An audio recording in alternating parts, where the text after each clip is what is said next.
अस्सलाम वालेकुम नाज़रीन, आज हम आपको एक बहुत ही पुरानी हिकमत का नुस्खा बताने जा रहे हैं जो सुंबल फार्स के जौहर से बनता है। उसका तरीक़ाकार ये है कि तकरीबन 1 तोला आपने सुंबल फार्स, जिसको संखिया कहते हैं और आम लफ्ज़ों में वाइट पॉइज़न मतलब जहर, और इसका बनाने का तरीका ये है कि आपने क्वाल गंदल का गूदा तकरीबन 1 किलो क्वाल गंदल लेनी है, उसका गूदा निकाल लेना है और एक पुरानी या मतलब इस्तेमाल शुदा या खुशक आंडी ना हो, जो इस्तेमाल शुदा आंडी होती है जिसमें पानी रचा हो।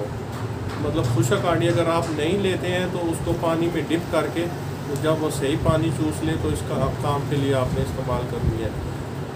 आपने आधा गूदा जो है नीचे रखना है और उसके मिडल में 1 तोला सुंबल फार्स रखना है। उसके ऊपर आपने पूरा क्वाल गंदल का गूदा रख देना है। फिर आपने उसको करना है गोल हिकमत, ठीक है। और गोल हिकमत करने के साथ जो उसका ऊपर वाला ढक्कन हो ना, वो होना चाहिए आपको प्याला जिसमें आप पानी डाल सकें। वो प्याला आपने ऊपर से ढक के गोल हिकमत करके तो उस पे नीचे तकरीबन अगर गोबर पे बनाए तो ज़्यादा बेहतर है। अगर आपने ये बनाना है बिल्कुल सिलेंडर पे या सुई गैस पे तो आपने बिल्कुल मोमबत्ती जैसी लाइट रखनी है नीचे, जैसे एक बड़ी मोमबत्ती कैंडल जलाते हैं ना, तो इतनी आग होनी चाहिए नीचे। तो आपने ये आग पे रख देना है, तकरीबन ये 24-25 घंटे आग देनी है इसको। और आपने ऊपर पानी प्याले में डालना शुरू कर देना है।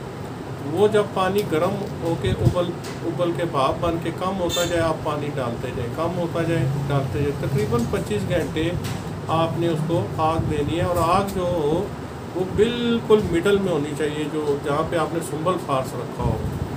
तो उसके बाद 24 घंटे के बाद जब आपने वो गोल हिकमत किया हुआ वो जो ऊपर प्याला, उसको बड़े आराम से आपने उतारना है और उसके साथ ऊपर जो भाप के साथ बुखारात जो मिट्टी के प्याले के उल्टी तरफ जो अंदर की तरफ होगा, वहाँ पे कुछ ज़र्रात वो उसके साथ चिपके होंगे। वो ज़र्रात आपने उतार लेने हैं, बाकी सारा फेंक देना है। वो ज़र्रात आपका जो कुश्ता सुंबल फार्स है ना, वो तैयार होगा। और वो बिल्कुल 1 तिल जितना आपने आप टिक्की ले लें मक्खन की, 2 चम्मच या 3 चम्मच, उसमें बिल्कुल 1 तिल जितना डाल के आपने दूध के साथ इस्तेमाल करना है और वो इंशाल्लाह आपको बहुत ही फ़ायदा देगा। तो अच्छा नाज़रीन, अब इसके फ़वाइद के बारे में अगर बात की जाए तो ये ज़्यादातर उन लोगों के लिए है कि तकरीबन जो 45 साल से ऊपर के एज रखते हैं। और इसके फ़वाइद ज़ाहिर बात है कि आप सारे समझते होंगे कि इसके फ़वाइद यही हैं कि ये मर्दाना मामलात के लिए, जिनसी कमज़ोरी के लिए ये काम करता है। और ये तकरीबन आपने ये ज़्यादा से ज़्यादा भी ना 3, 4, 5, 6 खुराकों से ऊपर नहीं खानी है और एक खुराक तकरीबन 5-7 दिन के वक्फे से खानी है। और ये मक्खन जो खाना आपने दूध के साथ, और इसके साथ आपने जितनी भी ना मुर्गम ग़िज़ाएँ, देसी घी और ये चीज़ें इस्तेमाल करनी है। और चीज़ें जितनी भी ताकत वाली है सब आपने खानी है साथ।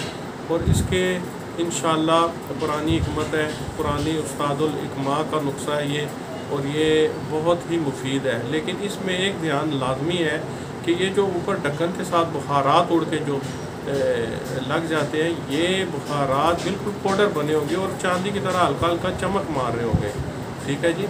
अगर तो ये कोई बंदा सही बनाए तो वो उसकी अपनी मर्ज़ी है, ठीक है। वरना जिसको चीज़ों से दिलचस्पी ना हो और वो ना कर सकता हो तो उस नुस्खे से बाज रहे। और ये नुस्खा सिर्फ हुक्मा के लिए है, इसको आम बंदा बनाने की कोशिश ना करे और खाने की कोशिश भी ना करे।